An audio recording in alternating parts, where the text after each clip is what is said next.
Good evening, good evening, good evening. Or good afternoon, good morning, wherever you are. Welcome to BeoTalk number 304. That's a good number. Willie said he has all the topics because I have fuck all and I'm really tired. Well, I got some topics, but let's do some shilling first and get all that out of the way. Go to Skinny Play, use the promo code to get 10% off. That's the main shilling. Buy something nice for an A9 if you have it, or 50s if you want it, or buy something custom. The code works for everything, so that's good. Come join our Discord. If you see suspicious links, let us know. Because since we're now over 1,000, I think we're Googleable. And you can buy your Counter-Strike skins on this very suspicious link. So don't press that. Yeah. And thank you, mods, for getting rid of that real quick, because I think that happened while I was sleeping. That's good. If you, for whatever reason, don't want to be on Team Red, you can be on Team Purple. That's also up there. And leave a like and subscribe if you haven't yet already. It helps out in the algo. Yeah, how's your week been? Weird a little bit here. I'll press this button and then we can organize ourselves with the screen sharing. I don't know. I don't know what happened recently with the app or the servers or something, but yesterday I've spent 2 hours on the phone basically with various clients that have lost their speakers basically in the back, which were BeoLab 8s, and one was in the Harmony where but I think that he played around too much and went too far. and knew too little. And Okay. and it ended up with me having him going through everything. And one thing that sucks is if you stereo pair the speakers, and he managed to somehow disconnect the wireless power link. I don't know how he was able to do that, where when you reboot the speakers, it goes purple flash for first 15 minutes, right? It's ready for reconnecting to the TV or whatever it is. Yeah. So I had him repower cycle the speakers, none of them come in, and I had him play because they're stereo paired. I'm like, play them, so when the TV kicks on, it should kick off the speakers and the TV sound should come through. Mm-hmm. Didn't happen. So go to the menu of the Harmony, blah blah blah. Figure that BeoLab 8 left, right, WPL 1 and 2 are missing. So if you go to the app and you want to repair the speakers, you actually have to disconnect the stereo pairing because you are unable to activate the wireless power link on the secondary speaker. Now, doing this with about a over 60-year-old man on the phone is a lot of laughs. I'm not saying that it's tough, but the guy was actually very, very cognitive and patient and listened to exactly what I was telling him. And we got it done. I think it was about a half an hour altogether, and had the speakers right, because then I explained to him again. That's another thing I think with BNO, where it's just, even though you add a set of speakers like BeoLab 8 to a system that and people do want to get them stereo paired, right? Mm-hmm. It is such an overload of new information to the customer, even though they are BNO clients, that they are very likely to fuck something up. Yeah. And I don't mean that in a bad way, right? It's just that's the nature of where things go, where okay, you go deeper in the menu, and all of a sudden you're walking down a muddy hill, and you lose traction and you're sliding, right? And you're in the middle of the forest, but you don't know how you got there. yeah, so shiitake mushrooms, that's all you can eat. And yeah, so I walked him through it, but I just it's such a silly way that you have to do that you have to unpair the speakers, blah blah. I'm not even mentioning the amount of times that I had to wait because the app crashed, and so on and so forth. So it is a long weekend, and yesterday I went and I picked up Of course, it one happens of our. on a long weekend. So why not, right? I actually have a call after the podcast with the gentleman that he has a theater with the 50s, where I need to do some. I don't know what he's done. Something's not working on his remote, so I got to look at that. The product health center is a lifesaver tool, actually. Mm-hmm. I have to say, I did the first install now with BeoLab 8, BeoLab 19, and a BeoConnect core. Mm-hmm. That was this week that I put one together with the TV.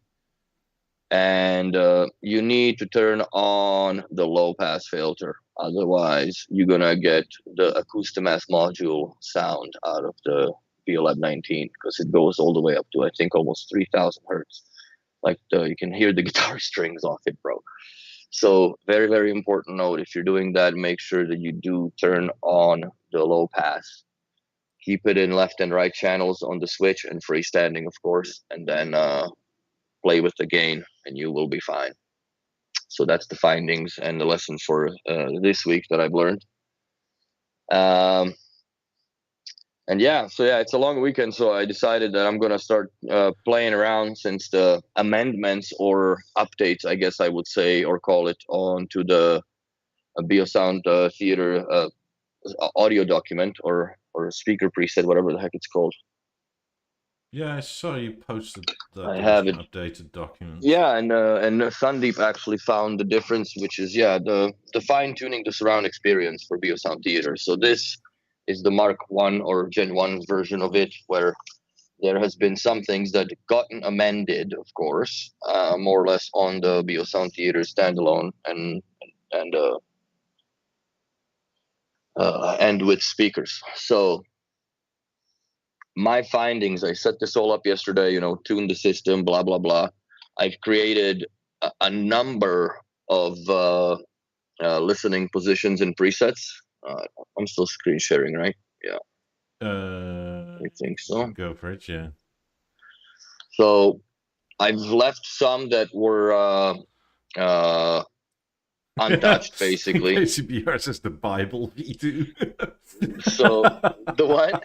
The Bible V2. So this is so it stops here, and these are the new ones that I created, which is Sofa 5.1 and Sofa Atmos. Obviously, the difference is it doesn't need to be mentioned. Stereo Direct is only the front 18s that I have right now. And Stereo 2.1 is 18s with the 11 in the back, just helping. Now, what I found watching or listening to Tidal or via the panel, because that's the only way that you can actually consume Dolby Atmos music. If this is set to music, which is just regular, their music preset, which I, didn't do anything with here, and here the bass management is on, and processing is set to true image. Yeah. All these things have effect in some way now. So that's, if I put this in, let's say 5.1 Sofa Atmos, and I play the Tidal Atmos, Dolby Atmos music, it collapses everything into the theater. So I've created a mode called Direct, which I find that it's way too boomy, and coincidentally, it's not the copy of the night. It's just that's where I ended up with a tune, because I wanted to lower the bass because I find it's too much with the room comp. Actually, I find it's too woofy off the front of the theater to the point where it's like it sounds like it's distorted, but it's not. But it's just too overpowering. It's to the point where it's just blowing instead of yeah. So I left the frequency tilts and all that as it was. As it was, I played around with it a little bit, but this should have been flat, and I don't know why it came back. So let's just put that where it was. And then processing is set to direct, man. And so these are no longer functional. And let me just save that so it doesn't go away. And it sounds absolutely insane as far as the Dolby Atmos is concerned with the music. Interesting. Yes, it sounds absolutely insane. Now, on the Sofa Atmos, right, I have created, and this is also like I'm playing with the system, guys. So it's not like I'm suggesting this is what you have to do or should be doing, but you know what? This is more or less take it as a guideline of in the end, it's all preference anyway. Cutting your time in half, exactly. So for all the speakers, I basically these are the surrounds. They're at 0 dBs. I retuned all of them, and they're very, very on point with one another.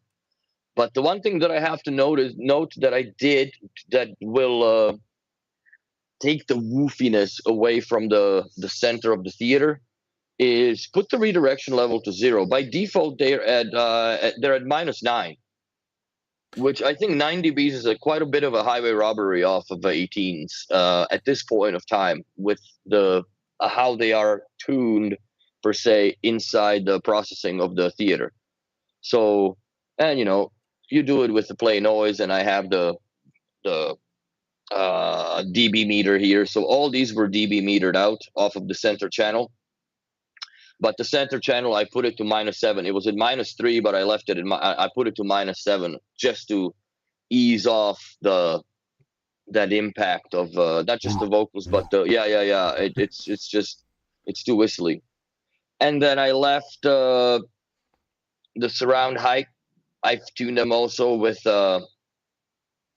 just to match them up as far as the dBs were concerned. And then I left the virtuals as they were suggested in the V1 of the manual. And it sounds kicker. It sounds definitely much better than it definitely sounds much better because of the front speakers. And this is the big experiment with it, right? And that is exactly the reason why I had kept the old presets. So I have an easier time of deleting them from the speakers that I don't need. But if I, let's say, play the Sofa Atmos and without or excluding the front 18s, it sounds better with the true image and everything else that the machine does to the sound, because there's not, it's once you set the 18 side by side, which I thought, I'm like, shit, they're a little bit close, right? But I didn't want them, obviously there's a limitation to how far you can go before they get hit with the door, either way, by the wall or in the way of the door of swinging. So I thought they were too close, but man, they sound great. They sound absolutely great on not just on their own, because on their own they absolutely, it's a different speaker, man. It is a different speaker. And 2.1 stereo that I play with, I understand, Karim's gonna laugh at me because it's a BeoLab 11, but it does fucking help it, man. I'm sorry, whatever the opinions are of anybody else, but sub is a sub, man. It still helps. So that's the playing around with it. But I find that honestly, the direct mode makes a huge difference. You're on the you covered yourself.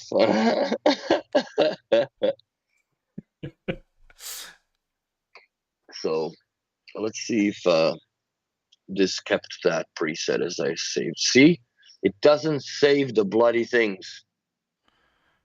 And I pressed save. You saw me do that. Yeah. Keep it direct. Go save. Save. And let's go back. And this is, one of those pains from.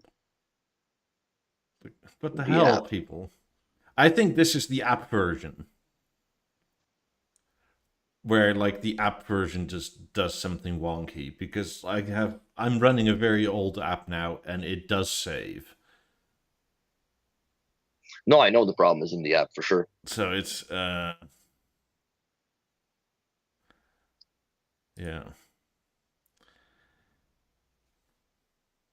Can I see that in product health? Hold on. Let me open another app. There's like some chat going on about 28s losing connection and that sort of thing, or being wonky. The Mozart speakers are very good, but the stereo connection, the stereo pairing is kind of where you get into these weird situations where they don't know what is happening. However, if you wire them for power link and do not stereo pair them and use your TV, Eclipse, whatever as a source, the power link will always override whatever is happening. So even if they lose internet connection, you're never ever going to notice. It's just that if you want to use them by themselves or with the top panels, right, like that, you'll notice.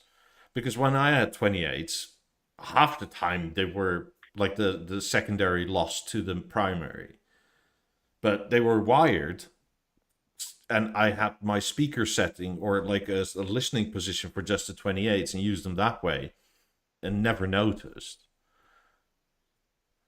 It's I mean, the app is not great at the moment, but like if you just use the remote with a TV and don't use WiSA. Yeah. Oh, that's it. Oh. Yeah, on the product health, I was just looking in. You can't you can't go in deep enough to go here and change this. I mean, I must say the app reworking was announced, though. It was a very, we're working on the app kind of thing. Yeah, I know. and so it's not like they're unaware of this, but they're actively building it out and changing it. So they're asking for a grace period at the moment. It's okay, we'll give them the grace. Let's see if that's Sandy says that's still a problem, though. Not everybody wants to use their BV as a source. Yes, I understand. I fully understand. It's a feature that is almost a bug at this point. And I understand that you may want to use your 8s, 28s, whatever is stereo paired by themselves. I'm just saying that if you're really bothered and you already have them right, wire them, and that this way it won't be an issue. Yeah. That's all I'm saying. I'm not saying it's ideal. I'm saying it should work, but I'm also saying this way through your BV, Eclipse, Harmony, Theater, it will work. So let's see if that'll change it. I just created and recreated the bloody thing and see. Are you fucking serious? So, okay, let's try that. Let's put this to 0 at 0. Tuk, tuk, tuk, tuk, tuk. That's all good. And if I just get out. Yet. No, because if I click it, it just resets the bloody thing. So yeah, I cannot do that. I have a feeling, like I was going to say earlier, that like there's just there's too much shit in speakers these days. Like, just make a speaker that is very good with a power link and a WISA. And I understand it's not what the market wants, and blah blah blah blah blah, and or millennials with their sources and they want to stream, and it's like you have to connect core now. Like, there is no real point of putting this in the speakers themselves. It really isn't, and the problem that it creates, that if the Mozart pisses off on you, you are, or the app, you're really screwed. I see that from the perspective of not being able to change the right channel on the inputs of the BeoLab 8s. Yeah. That happened to me a few times, but the only way to do that is through product health. You have to go to the speaker, which the problem also spawns from that. If I am in a user account control here, oops, sorry, let's go back a little bit here. I double tap that wrong. So if I'm in a support and then I go to the access control and I take control of the whoever's account by them giving me the code, I still do not have the consent on the level to do what I need to do in product health, me going into the speaker on the back end of it, basically, and telling it that you are right, not left anymore. And then it works. And I've had that also. I'm not even going to comment on that because I think that is more or less a problem of competency than the setup, because I was doing the same exact same setup that day and I had no issue setting up I had the problem with the left channel or right channel, sorry, but I set everything up without any issues, turn on it was a G2, no, sorry, G4. Yeah, a G4 panel with the core. And yeah, it just worked. The only thing that we were surprised by, that you need to have a low pass filter on, because then it sounds like a freaking acoustic mass module, bro. So, but that's my, I guess, findings, because doing this, it's just a commitment time wise, but also like I can't afford to do that like when my girlfriend's over here and fuck with the TV constantly and go into speakers and ooh and pause a movie ooh, right? Because like she just goes nuts, because it's not really watching a movie, you're playing with the system and toying with the speakers, dBs and all that shit, because I don't change the distances I confirm. And what I don't understand is how does I guess I finally figured out how it does it, or why I don't understand. If you do the measurement with the subwoofer, it doesn't measure to the microphone location or microphone's location. It measures from where the sub sits to the theater, which is kind of weird. Why would it do that? Is it, I guess, to sync the timing with the bass with the theater type of thing? That's the only thing that would make sense. So yeah, but this here is definitely, like, if you add speakers to the front, you know, you will never go to the golden triangle at all, because why? The golden triangle is great. Billy posted a question about it. I've tried it with the 8s. I've tried it with I live with the 18s as the rears. It is, especially when you sit and you have the virtual speakers enabled and you sit in the location where the microphone was originally, like, your sweet spot. Mm-hmm. It is mind blowing. Honestly, it is mind blowing. I still have To to set listen it to it. up with my rear 50s. Shame on you, bro. Fucking hell. I've just been doing house I remodeling things, guess right? Like, I so. just haven't. Also, because of the app being so weird, everything takes so goddamn long. Oh, you're burning an afternoon setting up the 50s, bro. Yeah, and I'm I telling you just right now. haven't had the time for that. Like, No, it's it's just it's because I can make so many different setups now, but it's like it's going to be a whole bloody day to get them all sort of set up correctly, and this is sort of where like my base setup is okay, but and that's kind of what I've left it as because like I have stuff to do. Like it's it's annoying. yeah. So also to touch in for the 5.1, just regular old school 5.1 that all the Netflix more or less comes pumping through, and an Amazon Prime, which I'm done with Amazon, man. That's the second movie I watched that they threw a commercial in the middle of it. I was so pissed, and you can't skip it. So July 21, Amazon Prime is expired for me. I'm done. Anyways, this is I don't have any virtual speakers included in there whatsoever, and I'm running this more or less like the conventional Biosystem 4 setup. And I did temporarily disable the room compensation and Mm-hmm. listened to it. I found that the bass is a little more stomachable. I don't know why, but I feel like the B&O is very tuned for bass lately. They're going Yes. a little too much. I don't know if I'm just getting fucking old and I hear it too much. No, it's I don't know, but I disabled temporarily the room comp. To me, it sounded better. I I personally have a feeling this is slightly because we're from the older speaker range of B&O, where it was a bit more flat with an elevated high. And since Mozart, it's been a more pronounced bass region with a more rolled up top. And this is just a sound or sound signature they've changed, right? Like, and it's not necessarily bad but it sounds different than 18s, 17s, 50s, 90s. Hmm. Like 90s have a shit ton of bass, but they don't necessarily play it all the time when it's not needed.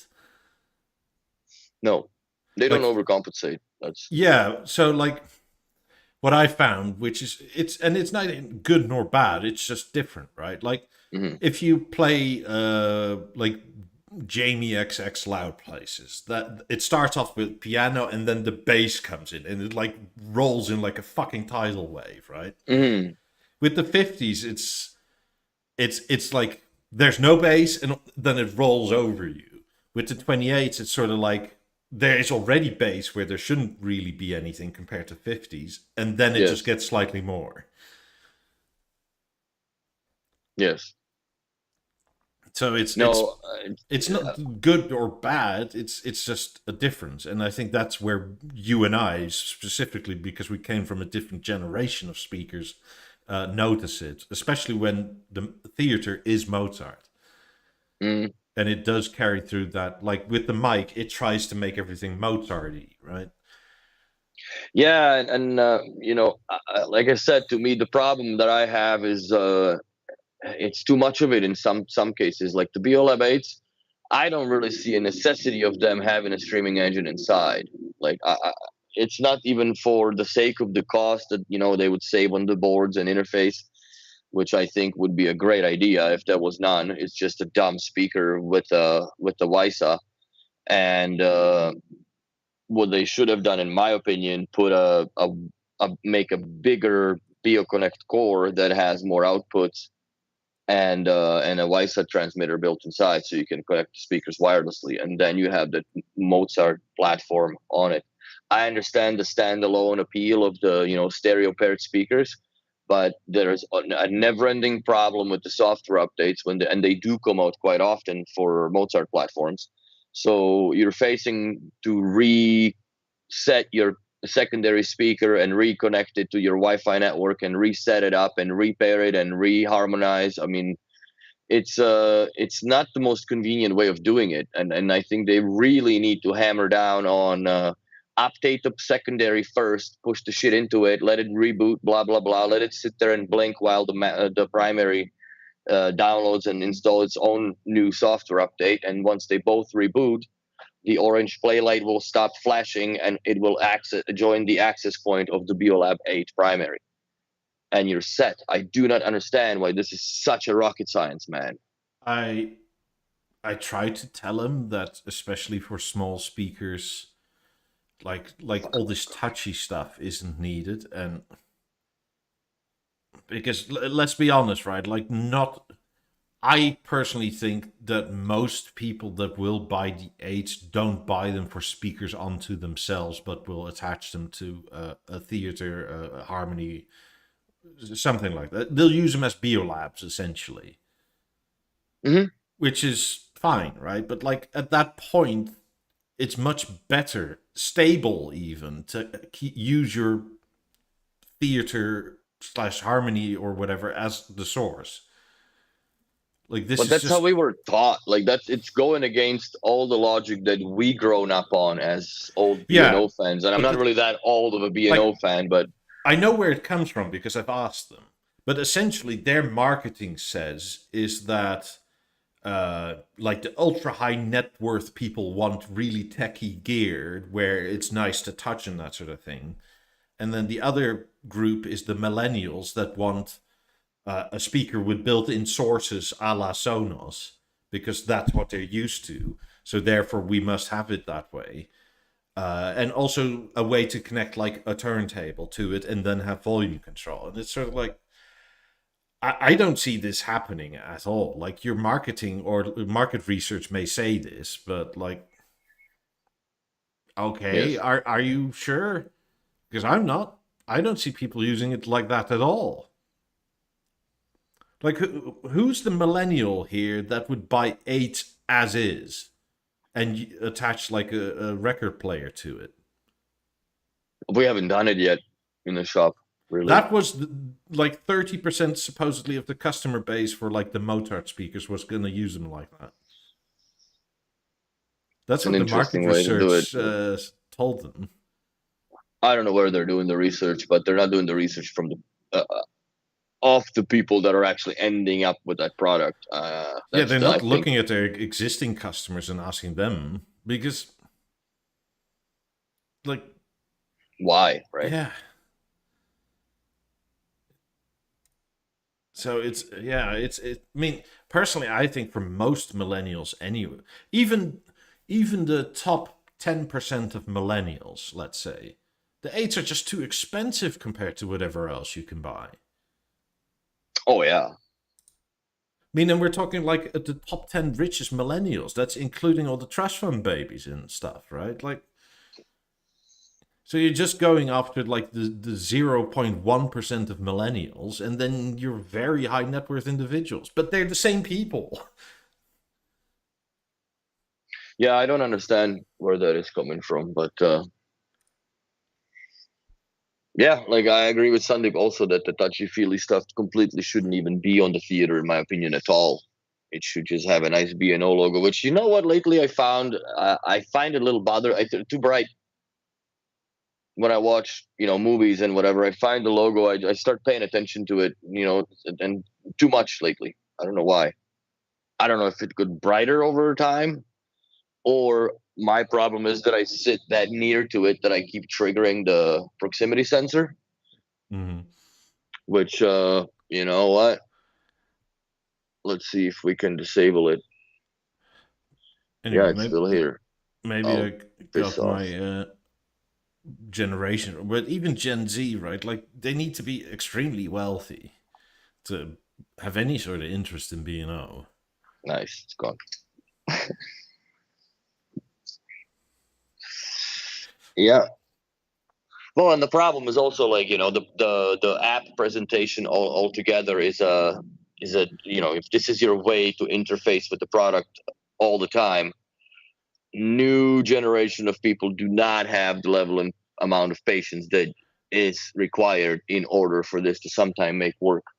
And Look, it usually falls apart on Friday night when you have 2 3 people over and you want to show your system off or whatever, and that's when the whole train goes off the rails and off the bridge into the ditch, man. I mean, I'll say it again, as in where I stand on this, but I I understand the app is a bit shit. I don't understand why they would release crappy versions as non-beta ones. I think it's all comes down to the push from the head office.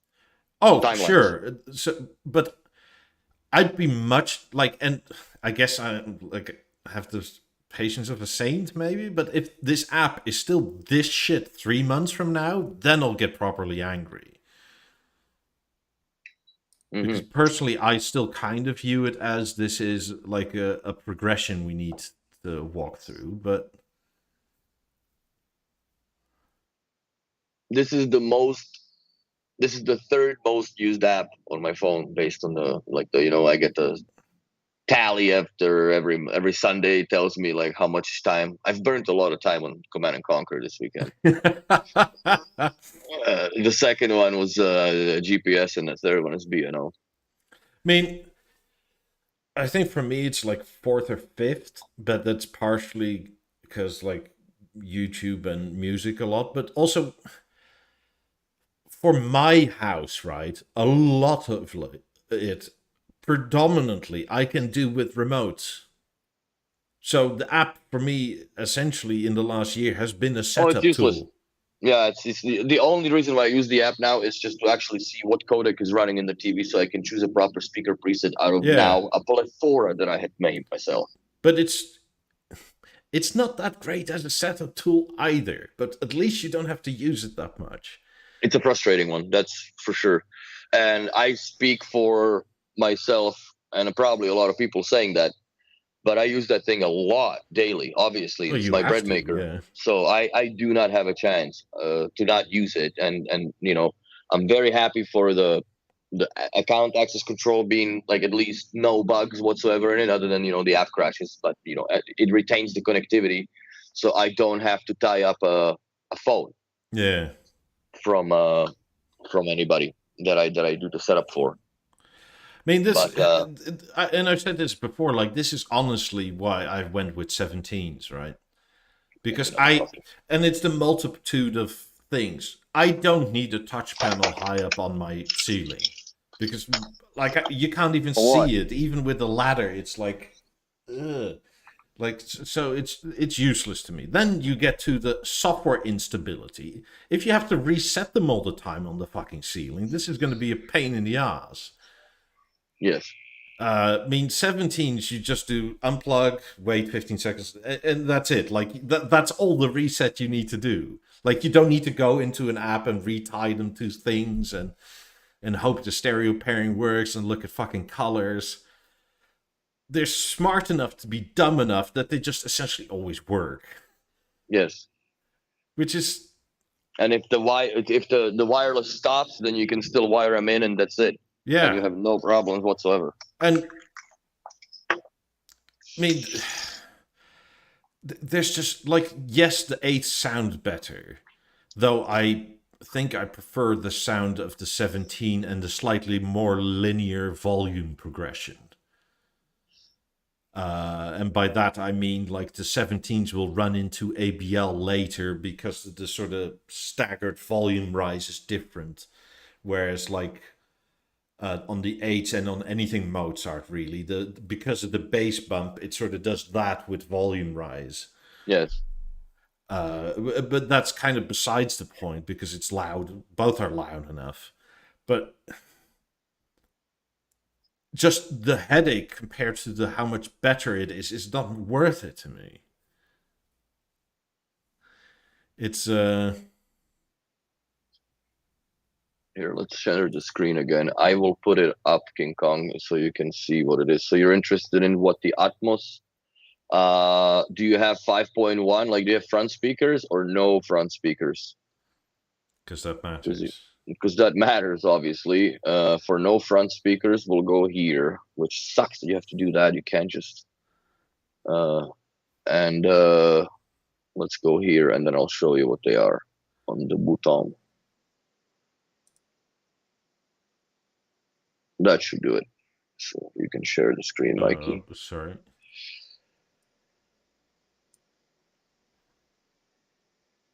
Boom. So this is Dolby Atmos in a golden triangle setup with, well, in the guide it's 28s as rear, but that doesn't matter because I have 18s as a rear with the subwoofer, which makes no, well, it makes a difference, I guess. The sub does make a difference, to be honest. I'm still defending my BeoLab 11, bitches. To the ground it goes with me. I'm thinking of buying the silver shells for it just so it matches everything, but I had booted it a couple times accidentally, so I might keep the black one still.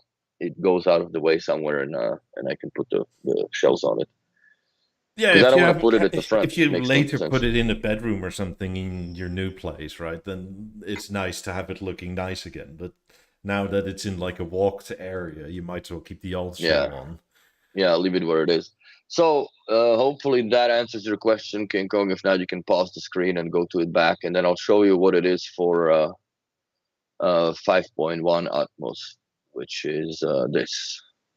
So 5 speakers and a subwoofer, and then the elevated and the virtual ones are basically identically set up in that system as well.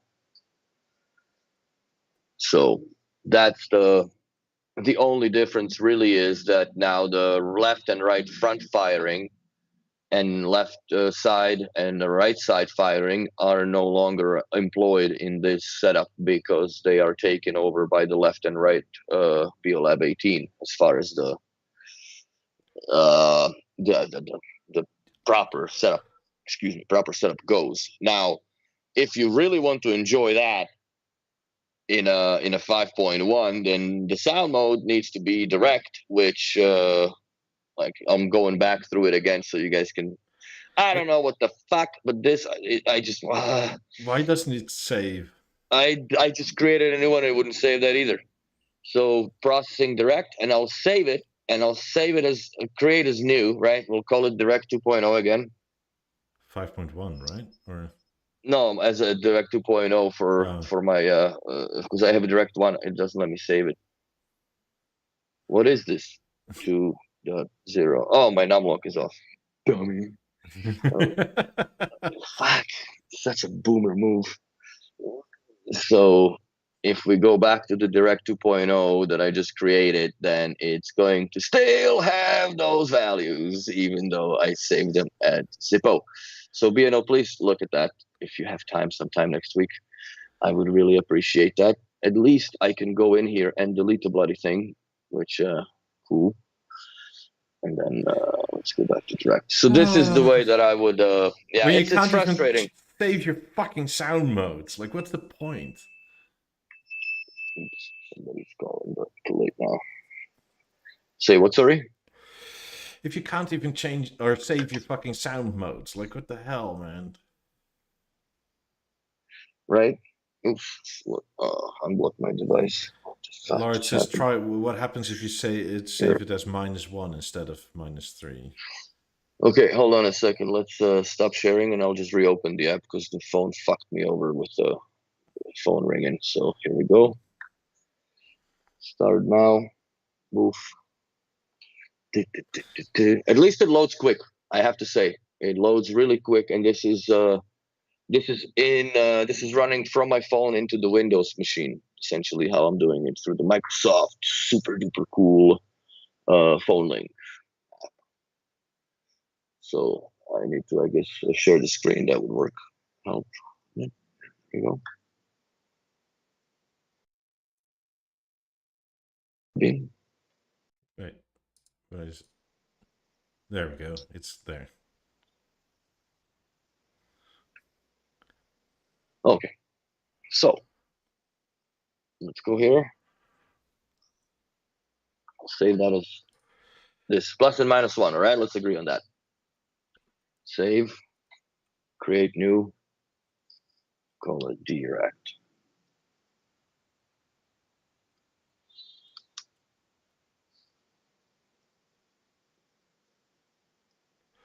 Let's see. Moment of truth.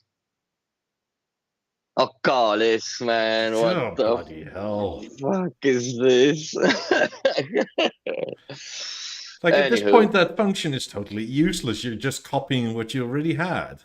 yeah, so bye. At least it saves in the direct mode. Obviously, it saves the goofy ass coordinates of the Biosonic. Yeah, Who but I cares would about argue the that is more frequency tills? important, this screen, the This advanced. is more obviously it's advanced. It saves the processing. If I save it, put it to true image, it'll do that. It saves the compression. It saves the bass management, and it saves all these being. I put them to 0 with the verb. I don't know in the first 15 minutes of the show. Let's see, so I don't understand why it does that. But if I go back, then it says none for preset, right? Because it's not direct. It's still in direct mode, because if we go to settings and super easily accessible signal information, see, we have output channel allocation 2. It doesn't show shit. It's still in the same. Yeah, doesn't show anything. So this is useless. This exercise was useless, y'all. Fuck. Okay, if you're watching this, skip the next 5 minutes. Or you should have skipped the next 5 minutes. So yeah, this sucks, that you can't do that. And if you do that, then it's just only for the time being while that mode is enabled, which is saved as none essentially, which is Are kind you of on the weird. beta or on the regular release, by the way? I don't know. Let's just show the world. This is what I'm at. I think that's the regular release, if I'm not mistaken. I think I gotten away from the. Oh, what is that? View warnings and errors. Let's go see that. Fatal. Let's see fatal errors. When was that? 2024, 23rd. Fuck. What was it last week? Interesting. I've never seen this page before. Neither am I. Okay, what is this, bro? Let's see the errors. 18th. But that's, I think this is server time, because it did crash this morning. 6:30. Yeah, so that's today. Error. No view with ID found, blah, blah, blah.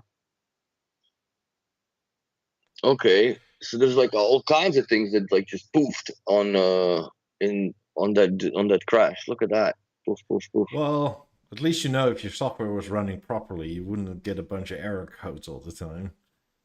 See, there you go. Mozart listening mode manager error while getting listening mode ID by ID. Because I turned on the my button from playing music. So that's what was happening. It was playing a radio. No, it was playing teaser, one song at a time, right? Because now it doesn't do that anymore like what it used to. And then I just said, okay, let's put on the YouTube. I turned on the YouTube, and it literally just fucking restart, started flashing white.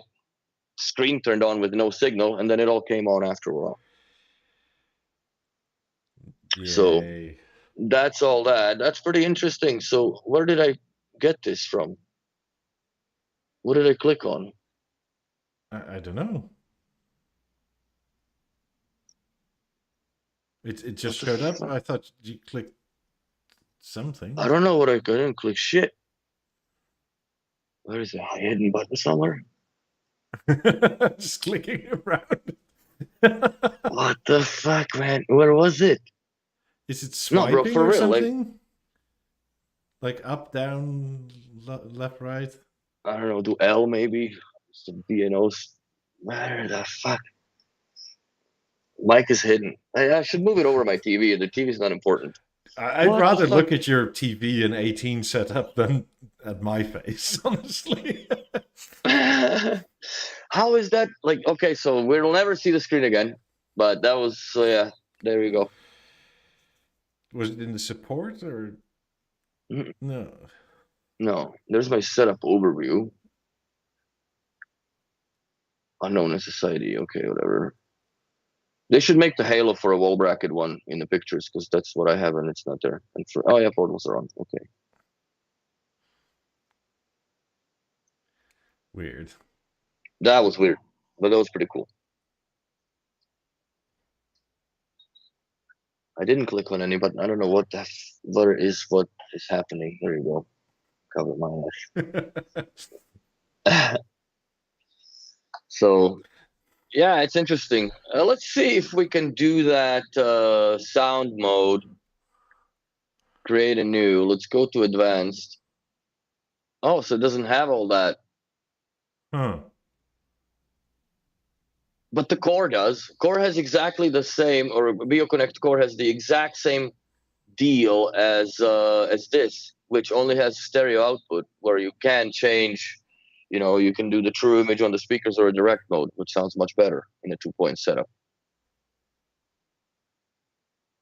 It's a long press to enter the hidden menu. Can't go on long pressing, bro. Long press on what? Oh, long press on the version. Interesting. Oh, okay. Thank you very much, bro. I had not ever had ventured into this before. Don't you love it when you like install this shit and they never tell you? Increase logins for 20 minutes. I don't know what I just did. Just hammered the server. All right. That's interesting. So, what is it? Debater. But yeah, this is interesting. So yeah, with the what I find that what this introduces, like the unnecessary level of complexity that we never had before with the Avants, because they just auto switch they auto switched the content, or the true image auto switched based on what it was going on, and it for some reason worked better than with the theater. I think the theater is just doing too much, and especially I think with the room comp. I honestly, now that you know, because the direct mode, I basically I mucked with it a little bit yesterday, but this morning I was listening to some Tidal on the panel with direct mode, exactly as you see it on the screen right now in this preset, or these settings. It Mhm. sounds fucking unbelievable. It sounds unbelievable. It sounds so much better than with the true image going at it and doing its special sauce on it. And I don't know. I don't want to knock the true image engine for being bad, but it's just like it overwoofs and this and that. So that's where I'm at. And obviously it's not that I just added speakers into it. I retuned them, as you can see the microphone poking out in the background still there. So I played with all of it proper. And then I went and I adjusted the dBs, because for some reason the upfiring speakers are 5 dBs on average. I find everywhere that I've tuned the speakers now, 5 dBs lower than everything else. I don't understand why. The redirection, of course, has no implementation or effect on that speaker or each side, but you definitely should go back in and recheck all the dB levels of your speakers. Stefan, I don't think we have issue with the 8s in the shop. I think the issue is the app in the shop, as it is for most of the populace that are watching or going to be watching at some point this podcast, and it's unfortunate. I struggle with it myself. Unfortunately for y'all, or fortunately for me, because I'm on the Android, I don't have as much of a dick pains with it than I would in the Apple's environment. Yeah, we can go through that as well here. That's Yeah, you have I them just side to downloaded side. them. Thought like, let's see what the actual differences are. So in the table of content, I think there's additional information. There's one line added. How do I set up my listening position? Let's see if I can. For stereo listening. Yeah, this is now 1080p. Good. Cool. I can read it now because I put it all full screen. So I'm gonna chat for a little bit. So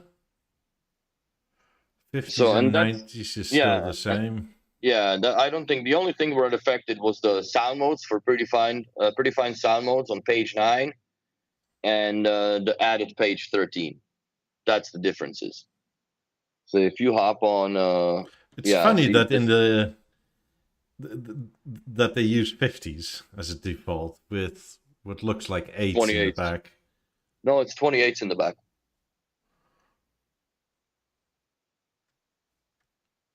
I don't know why I lost. Did you lose sound for a bit? Did I? Yeah, I didn't hear it. Oh. It was weird. But yeah, this 28 in the back. Haven't dropped any frames, so. Check speaker rolls. I've never had a problem with it. That I think once I've seen it. It was a very, very, very early variant. I think it was in a software like 2.4, if not even like earlier than that, where if you did the mic sweep, it just did some speakers in a weird speaker location role or speaker role per se, that you have to adjust it afterwards in the menu. But I don't. It's pretty figured out now. There's really not much issue with it anymore. This one is a good one, by the way. You're no friends or friends listening yes. on the couch with you. So, as in, like, make the distance less than what the microphone gives it through standard. Yeah, you measure off the edges of the couch instead of the center. Those are BeoLab 4s up front. The what? Those are BeoLab 4s up front. No, they're not. It's 50s and 28s still with the theater that has no screen on it, I guess. And yeah, this is the standard that I think should be in everybody's toolbox as far as the installers are concerned for those. Yeah, for most home setups, you can use your phone because the relative loudness is more important than the exact loudness. Yeah, Mikey, but the problem is that if you get out of the phone in the B&O's app, it will drop the bloody sound output, coming out of the speaker. So yeah, that's the only thing that you need to have two devices to do that. So might as well have one that is committed for it. Like I have one in the toolbox, and that's it. Works like a charm. I mean, I generally tend to use my iPad for the setup in that case, and my phone as the dB meter. Mm-hmm. It's no difference. Sound modes, yeah, that's all fine and dandy, but you can't save it. Yeah, you can do shit.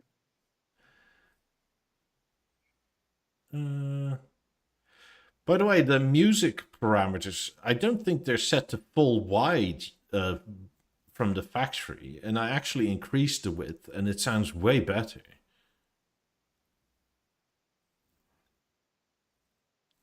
Sorry, say what? In the music sound mode, right? Like I think it's set to like 7 or 8 out of 10 from the factory for like stage width, and I set it to 10, and that sounds way better. Because you do sort of hear the sound stage like that or that. Like it has an actual like effect, and it's quite massive if you haven't played around with that yet. Oh, I've played around with it. I run mine at 3. It's a little different with the speakers at the front, but I used to run it at 3. I can check after we're done with this document. Well, but it also matters. Like I sit much further away, and my speakers are much further apart. Of course, that makes a big difference too. I mean, and also they're quite different speakers. I mean, they're 50s that are also tuned for the spot, more or less. Mm-hmm. Oh, we have Mr. Troll back. Who's that? I'm missing stuff. Let's see. Oh, the Portlandia guy. What's going on, buddy? For anybody that doesn't know, we still haven't actually seen each other in real life. It's always been digital. Anywho, I'm going back to full screen because I need to read this over that nonsense. So yeah, and this is where the standalone with the 2.1, 7.1 content was deleted from it. I don't know for what reason. Or no, that's sorry, the Dolby Atmos one. Yeah. I don't understand why. It's quite a big change. Yeah. I mean, I do like that they specifically tied this to my setup because I have a 7.0.4 setup. Mm-hmm. We love you, Stefan. It's bizarre.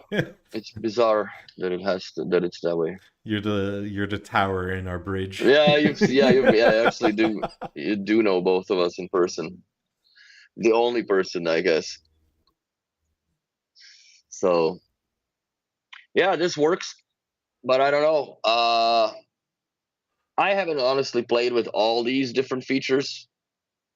Well, I can't really say that I haven't played. I haven't played enough because you probably have to, in my opinion, to fully appreciate each setting that you do. You got to watch the same portion of the movie, at least 10, 15 times with different presets and, tweaks to this and that and whatever. And it just gets tiring, especially when you have a partner in your life.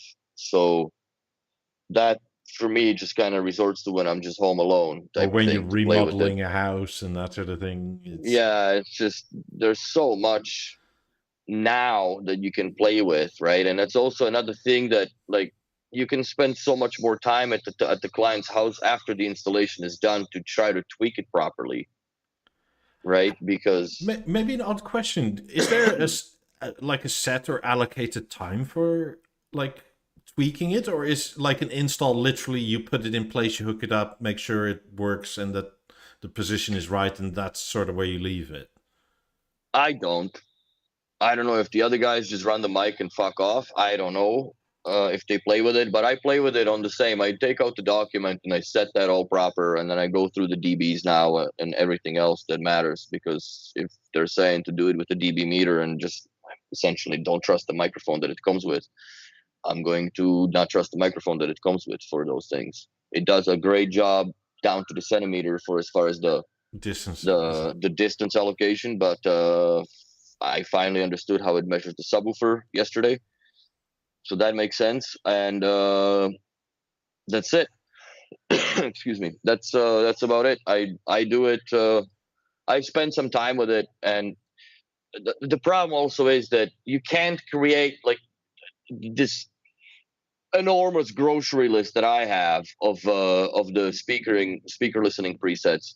It's not something that's feasible for a regular human being as a client, right? They're not going to go through the phone and scroll through the app and go, in the remote list and select 1 out of 10 presets based on what movie they're watching, based on what signal is coming in, based on what the fucking app says that they had to go get the phone for.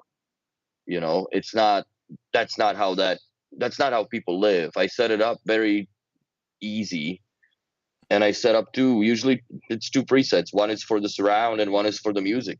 Yeah, because that also matters, right? Yeah, if you have a general setup, it's generally quite good in most general things. Yes. I mean, but when you come to the, I guess it's not like I can't say like it's a fast food compared to a gourmet restaurant, right? Mm-hmm. But it's more or less like a generic restaurant or generic gourmet restaurant where the food is generically good for 99% of the people or 90% of the people that eat there, right? I guess it would be the same with the setups. Obviously, people that have the 50s and 90s, that's a different refined client. First of all, they don't really give a shit how long it takes for you to do it. Just do it properly, and at the end, they also have their sonic preference on how the speakers should sound and or perform, and they play with it, as well.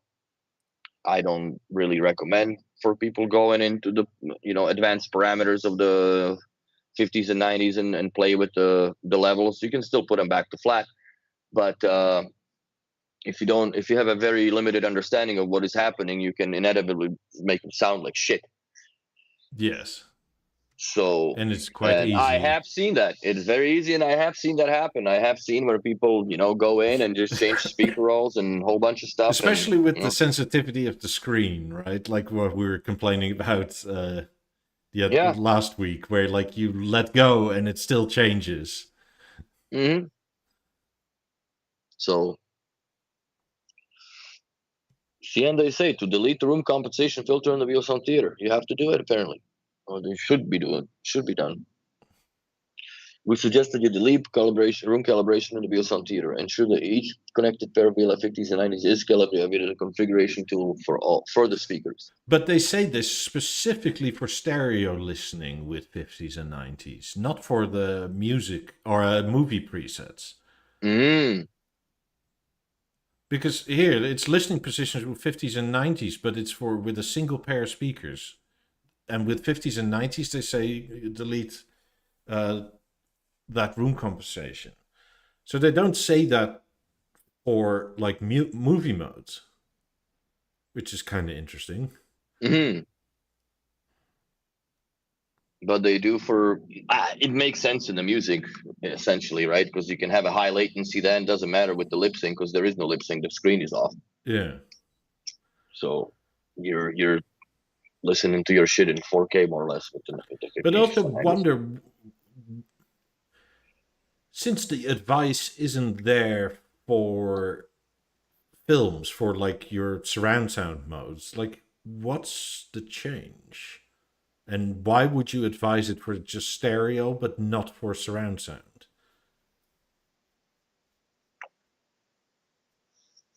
Because that was my question to you last week. Like, do you just place your 50s in there and it doesn't sort of know for films or for movies? Well, the movie preset in the theater that we have 50s. No, just with the theater mic, right? Yeah. Because the idea was to like have everything else that is in your surround sound setup measured by the theater mic, and then add in your 50s, but not run them in that compensation. Well, but you don't have a choice to delete only partially the compensation of partially room compensation. Like if you delete the room compensation, it nukes the whatever the surround speakers were, right? Mm-hmm. Plus the fronts, which are 50s or 90s, which they're calibrated on their own.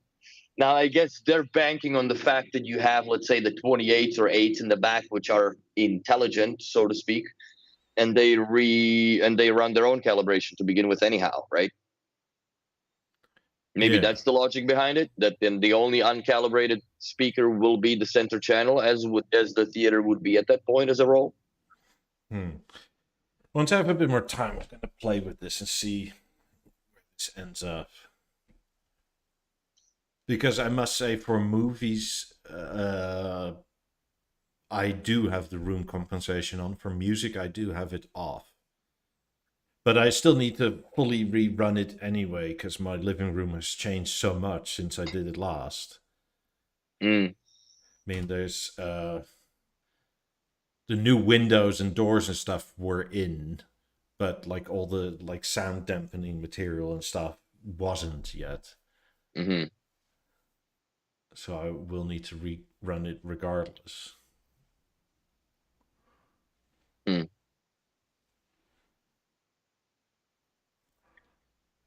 What is the King Kong saying? I'm not seeing like BeoLab 28 front, BeoLab surrounds, BeoLab 8 is surround, and BeoLab 19 for more bass. Yeah, 19 helps. But if you have the 28s at the front, I would probably consider moving the BeoLab 19 to the rear of the setup with the 8s. It'll help linearize a little more. I've done the golden triangle setup like that in hour and a half away from here, far enough. Where I did the theater with the 19 in the back with the black anthracite BeoLab 8s. It's a huge room. The only problem is that room wasn't finished to the way that it should be finished. So there was no window treatment, so it was really bright acoustically, but it definitely kicked ass. It was really really nice sounding. And like I tell everybody, I think that after a few months you should consider recalibrating your theater anyhow, because of the broken in drivers finally, and there's more flex and the sound softens a little more, and it's I would highly recommend doing that. I don't know how any of you guys live, but like surely you put more stuff or less stuff in wherever it sits, right? Like maybe not furniture, but you may have faces out, different chairs behind you, or different artwork or whatever. Yeah. No, there's you always add. I mean, maybe shit you to have a your- large dog in the dog bed, changes position, stuff like that. Yeah, and they do affect, believe it or not, when it comes to, I guess, that level of precision with sound. So,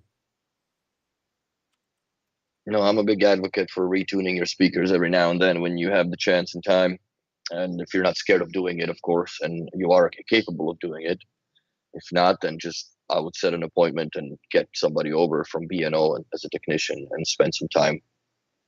But get a good technician. Don't get somebody that just comes in there, plugs the microphone in, and fucking puts the shoes on and walks away. Like, you need to cognitively spend some time with content as an installer, that you know what it's supposed to sound like. And if you have the gift of what's it called? The gift of seniority, and you do remember what the older B&O systems used to sound like, then that's one of the most phenomenal reference points that you can have to what the B&O system should sound like. Because if you have reference points from different speaker brands and blah blah blah, they never sound the same. None of it sounds the same. Where the sound signature is very linear in B&O's recent history, I think that the linearity of that sound signature now has changed dramatically with the release of the Mozart platforms, where I think the theater is the most significant example of it. What you can and can't do with the current, I guess, technology that they have. But I think it's too much. I think it's too open. I think it's too much for people to do inside of it.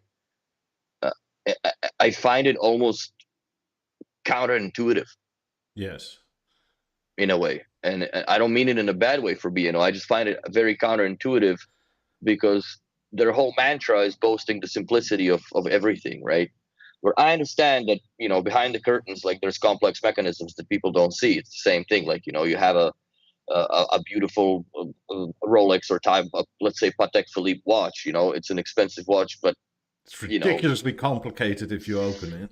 It's yeah, you don't open that, you just service that and so on. But that's exactly the same point, where you, as a final consumer, you only care for that thing to tell you the time. Plug, play, do a few things, and yeah, with the theater, it's the same. And like, if I turn on the TV, it should open properly to the whatever app I selected, or the source. It should be selected properly, and so proper sound mode should be selected dynamically based on what the content is being fed into the through the arc into the theater, or vice versa, whatever. Yeah, well, so one of the major simplicities I think that's lacking is the auto switching between Atmos content and regular content.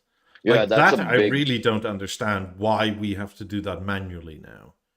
I do not understand that. I think that's the biggest drawback, because that was like, how would you do that in the yesteryears? You wouldn't have you wouldn't have a capability of do it. Yeah, I know, because it was set to auto in the red go menus, the hidden menu of the B&O systems, or BO System 3, where you could actually affix a certain codec that it would only do. But if you put it to automatic, it would just do whatever it was fed. And I don't think it was that big of a rocket science. And I don't understand why it doesn't do that in the theater, based on the fact that it knows what signal is coming into it, because it has a signal information tab. Yeah, it fucking shows you. So if you know what it's coming, set it to what it's supposed to be automatically, instead of me going through in and Oh, what movie are we watching tonight, honey? Oh, that's the regular surround. Okay, so I gotta go to the surround mode surround now. Where she would never do it. I mean, the one thing I would not have them change is change speaker groups. Because, like, nowadays, if you are on any app, HBO, Netflix, whatever, right? The difference between codec and speaker group, because every menu, like the main menu is 2.0 PCM. Then if you want to watch the preview, it's 5.1. But then if you watch the actual thing, it's 7.1 Atmos. So don't change the speaker groups, but change like the listening modes automatically. Yeah, but that's because otherwise you're just going to have an on-off situation for everything every time you go through something. Yeah, that's fair. But it would have to be changing the listening presets based on the feed, because it changes the speaker roles, and that is what affects at the end. Because for regular, let's say 5.1, 7.1 content, you do not have height channel information. It's non-existent in those formats. Yeah, but the speakers can still be on and not do anything, right? Yeah, but by then you have to change the speaker preset from one that does this and one that is have them as not included. It doesn't mute much. Like, I've tried it. It doesn't. It's instantaneous. For some reason, for me, it's when I no, but if you have when I move 50s, the right, stand. like they're gonna go on and off, or if you have Oh yeah, they'll click clack for sure. Yeah. They will. Maybe click that's where sure. the hardship is in that sense. Then.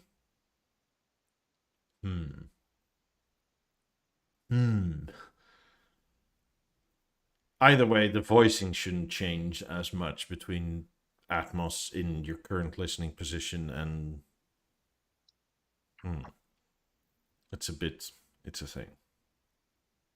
It's peculiar. Weirdly, somehow, Christian has managed to do it in like Home or Has IO or whatever it was. That's right. When it shows it on the panel, it comes up as a little bubble, a speech bubble, saying what the current input is. But if I'm not mistaken, it also changes his listening position or his sound preset thing.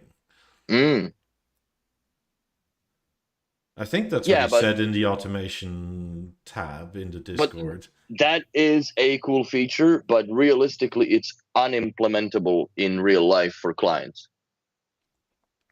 Yeah, but that's what I'm saying, right? Like, you shouldn't have a home automation system to change this based on the fucking source material. Like, why is this not in the actual theater that runs the source material? It'll be there after August 1. The $1,000 whatever with the premium that you're gonna pay extra for it. I think that's what unlocks the feature. Are you sure? Yeah, and only on the new ones that they paid more for. Oh no. But yeah, I don't know. I honestly don't know what gives anymore with it. So if I disable the touch, no, that still doesn't disable the touch sensors, right? No. It shouldn't. No, it does.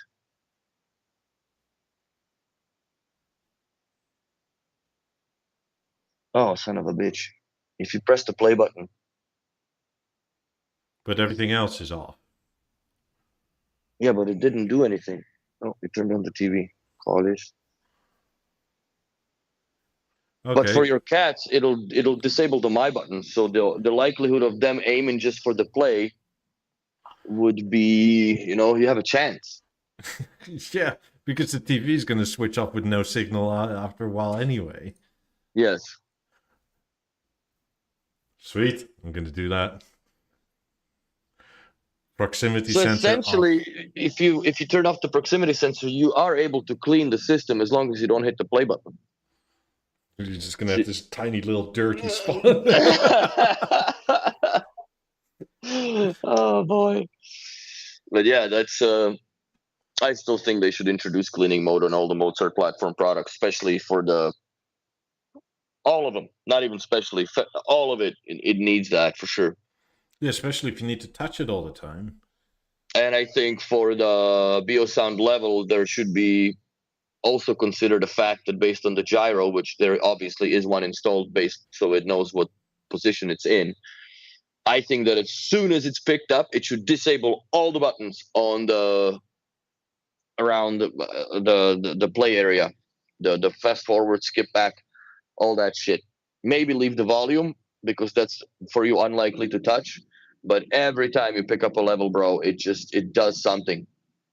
And I think this would be a very good idea to prevent it from happening. Once it sits in a static position, it knows it's sitting, then the buttons can come operational again. Yeah.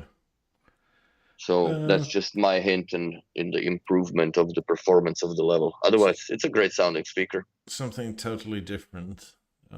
Bring it. We have a new brand ambassador. Yeah, I wonder if there's going to be a new, what is the A5 in his name, probably, because that's what he's photographed with. Well, he's Ferrari driver, Formula One, right? Wonder if he's got a BeoSound too. If they gave him one. You'd hope so.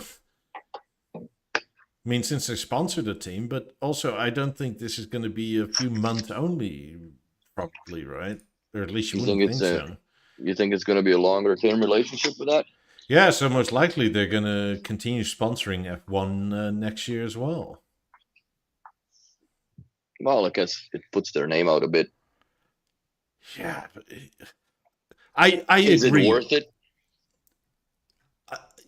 I would say it's very okay to do, and it could be quite good even, as long as you are sitting on some money that you can miss potentially, right? Yes. And they kind of aren't. And well, no, it's not like sponsoring Formula One is cheap. Oh, by no measure. So I mean, currently because they're still sponsoring Alonso, which is another driver from another team. And then they had Williams last year, so it's like this is a shit ton of money into like a motorsport. I mean, yes, it's more popular. We're all contributing to it. Yeah.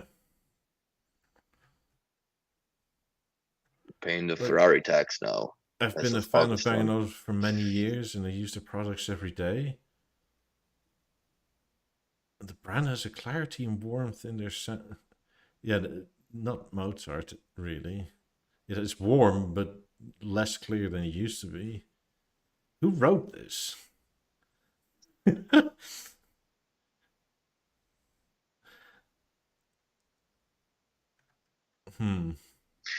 That's probably when they cut his meat diet off. He would have written that. I mean, who makes these earbuds? Because like the logo is fucking invisible. Almost, but the OCD squad on the Discord, they found that there is a logo in there. It's just you can't see it because of the glass. Yeah, but this is fucking full screen, right? Like, how the hell can't I see it in full screen? Right.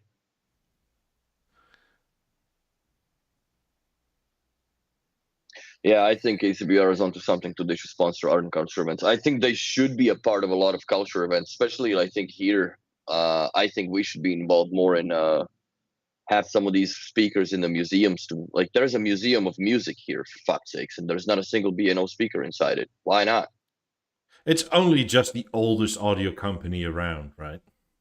And it's not in a bloody museum. So it's a shame, in my opinion, that they should have, they're giving away so much money to the Ferrari cause. I think they should spur a little bit on somewhere where people actually go and appreciate the art. The thing is, I've said it before, but my additional fear is that essentially why this happens isn't necessarily the business interest, but it's the interest of management. Yeah, of course. As in, like, we actually like going to Formula One for free, so we might as well sponsor a team, and then we can put it on company dime because we're there for business, right? Right.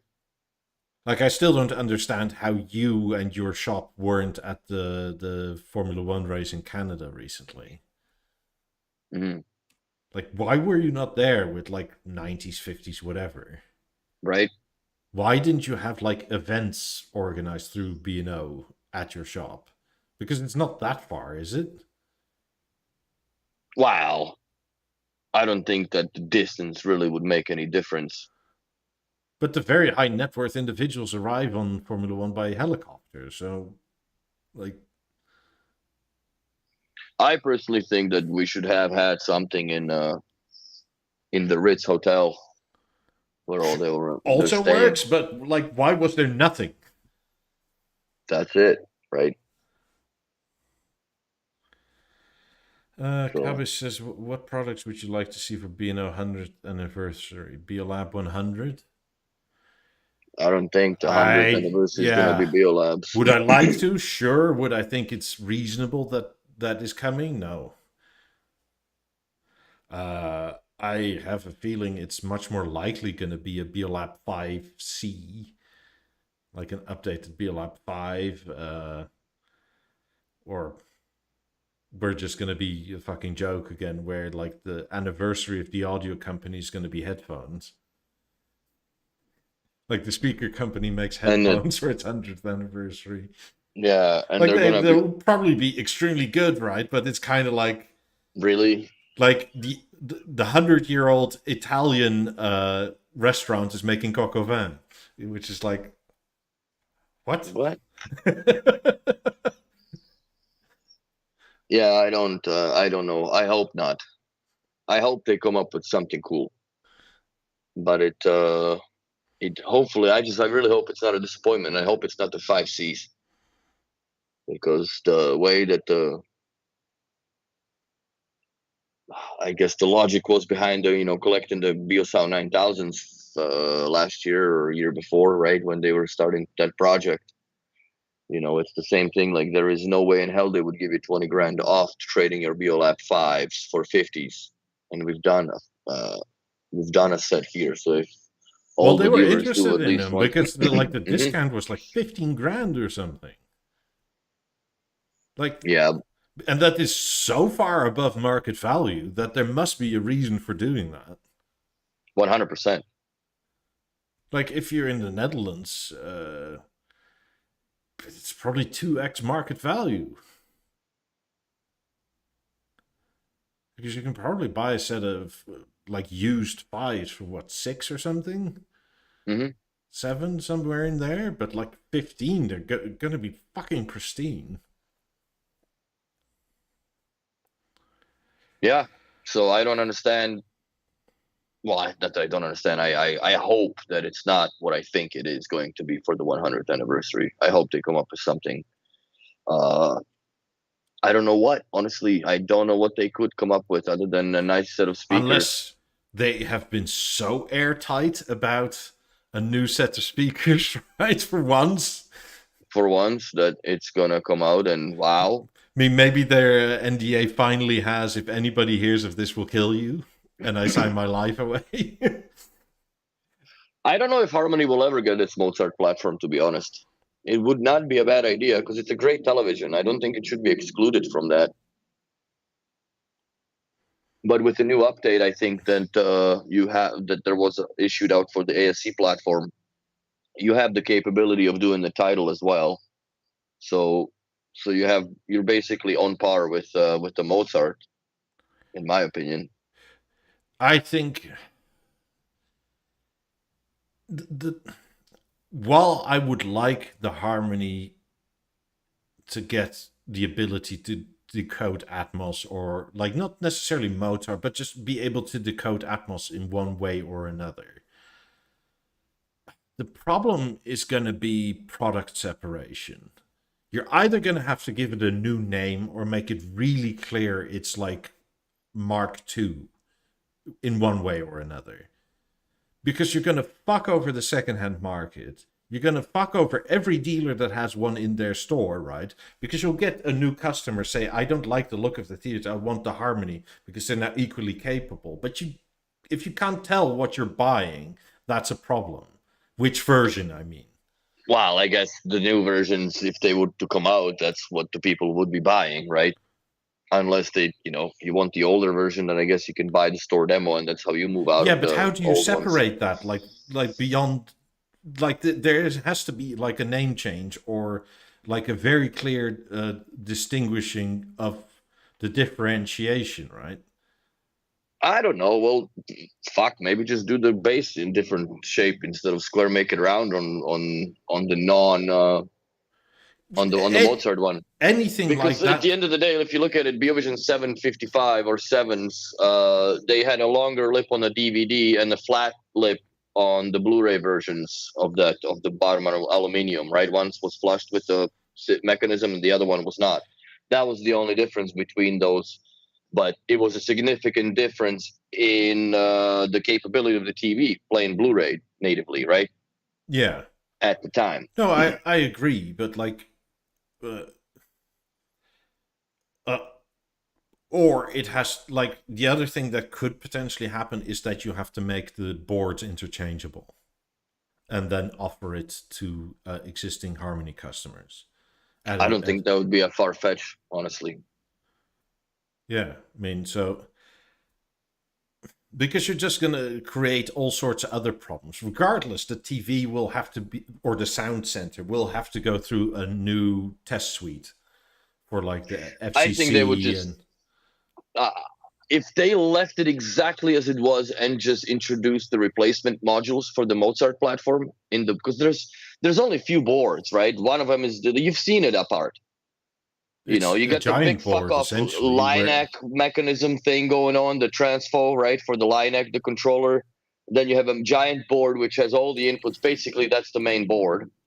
And then there's few boards inside the panels, which are the amplifiers or whatever. That can all stay. That can be unchanged. The only thing that you would need to change is the main processing board and make it so it fits exactly the same way, but new electronics. And that's call it a replacement module or an upgrade module, and you just, if you want, you can fucking take the TV off the wall, because some people have them on the walls. Would be a pain in the dick, but all that stuff is doable. It's definitely doable, but I don't know. Maybe they'll come out with another TV of some sorts. Yeah, but regardless, if you put that in, it has to go through new testing. Because it has different frequencies and whatnot. And it's like all this compliance bullshit you have to go through, right? Like, is your Wi-Fi within this strength where we allow it? Is your Bluetooth within this strength? Because it's going to be a bit different Bluetooth version. So you're going to have to go through compliance testing again. Like, there's just no way around that. Like, and I guess you could lie, but those fines are insane. Or they just outright ban your product from that country, whatever country, right? Yeah. I don't know. I honestly don't know. You can't really top the theater. The only thing that they can top it with is make it more seamless to integrate. Not integrate, but seamless to operate. Because so far, it's every 2 weeks, 3 weeks on the podcast, we're talking different presets and the way that you utilize your speaker roles and this and that and whatnot. So I don't know. Jabber says a new sub would be neat as well. I honestly have a feeling that the way that B&O is moving with that new way that the Mozart platform deals with the bass redirection levels and how it utilizes all the speakers in your setup to do that they will, in my opinion, I think they're slowly tiptoeing away from the subwoofer as a speaker altogether in their setups. That's my suspicion with B&O, given how the Mozart works. Because I have a subwoofer in my system, but it's BeoLab 11, so let's not be Let's not be serious about ourselves here. Yeah. But the way that also, 18s now are actually bassy speakers, which I was impressed. By the way, this is the inside of the Harmony. Yeah, It's you essentially don't a power really supply with a motherboard and another power supply. I don't see the photo. Oh, there we go. Yeah, that's it. The big Line-X controller with a couple power cables and USB cable going into it, and then your entire board is basically that. The green part, power supply doesn't matter, but that's the whole magic of it. And that blue board is the ASC platform. Yeah. So that's all the B&O sauce inside that. So yeah, they could definitely fit that in my opinion. For sure. It's just or like, make a module. Imagine a wall-mounted Harmony, and they say, "Could you retune my speakers?" It's like you have to plug in a microphone in the back there. Yeah, that's where you would have to plug the microphone in. You're gonna pull your hair out doing that. It's not tough if the TV is opened. The problem gets if the TV is more than 77. Yes. Because you can't fucking reach. Also with 77, the best way is probably to stand on a step stool and come down. Yes. Yeah, that's how I done it. Yeah, you have to have the TV on, because then it comes out from obviously there's more room to pull that little plastic cover, so you can throw the microphone in there. But yeah, it's not fun. It's not fun exercise to service the TV on the wall bracket. And that little metal thing that comes with it to screw in, it's I've bent one before, because if the TV's solid, like, it just gets creaked in and you're SOL. You can't push on fuck all, right? You can't, and the leverage is not enough. I don't like it. No. Who was it? I think it was Mark said, I think we'll see an updated version of the BeoLab 18. Yeah, those are the 28s. Like if there's going to be a 6000 revision of some sort, or re-release, that would be cool to have a speaker in that side. If they're going to re-modernize, do anything new, it's always going to have Mozart in it, and it always needs a fucking touchpad. Yes. For some reason. So, like, where do you put a touchpad on the 18s without completely fucking up the looks? Well, the displays and stuff are pretty thin nowadays, but you couldn't do it because that lens piece is basically one piece of machined aluminium. Like, there's no, it's like, just a billet. It's not like the BeoLab 3s where you can unspin the lens, right? And that's where your serial number information is anyways. But you could put the touchpad on that, like on a BeoSound 2 per se. But yeah, 18s, those are going to go by the wayside, in my opinion, sooner than later. I think that, well, the writing's on the wall, bro. They're going to get rid of I agree, but I think they're smart enough to understand that they won't do that until the sales plummet. And so far, the 18s... No, that's hard to argue, yes. Still selling, like... No, they're selling great. We sell a lot of those speakers. Lab 8s now are taking over, I have to say. They're more compact. People like that. Mm-hmm. And, acoustically, they're, in my opinion, a little bit more superior to the 18s. Oh, yeah. But they don't look as good. They don't have that look. No, they don't. Also, if you ever inquire about cover costs, right, it's kind of silly that the cover on an 8 isn't it more than 18s? Oh, 100% it is. I mean, which is insane, right? Because one is a fucking tree and the other one is toothpicks. Yeah, you got a lot more wood on the 18s, and it's also a lot more complex of a assembly for that grill than it is on the BeoLab 8s. But for some reason, well, I guess that's how they catch up with the pricing. They make it astronomical on one and whatever was the other. Interesting. I put up a poll, like, my living room always stays the same, which is the most people, slightly changes and changes often. If you're in the latter two groups, it's very worth it to rerun the room comp every If you so do in the often. 31% of the people, yeah, I would suggest you do that. Well, it's combined 42% of I people. guess. Oh yeah, the often change, yeah, for sure. I mean, I because it's funny. Like, I think if anybody watches the Andrew Robinson videos, right, he's Mm-hmm. been recently been talking about like speaker setup and stuff, and I've heard him mention at least twice now in the last few videos where like he essentially says he starts with his left speaker and pulls it in until it sounds right, and how much a few inches can change the sound of a speaker. Mm-hmm. So the inverse is also true. If you like, let's say you have an L this way and chairs and a normal couch. Let's say you change it slightly, like that massively changes because it's not the same reflection pattern on both sides unless it's perfectly square, which I doubt it is because you gotta have doors and windows and That's that sort right. of thing. Yeah. So if you're able or if you have any room compensation, run it a few more times more often if you change stuff. Like I'm not saying if the dog normally sleeps here and then there, but if he has like a massive bed, that may change quite a bit. Like a dog bed in the Especially, corner is a massive bass trap, essentially. yes, poor puppy. Sitting there with all the woofing on his head. But Maybe if he's deaf, he's just glad he hears something. yeah,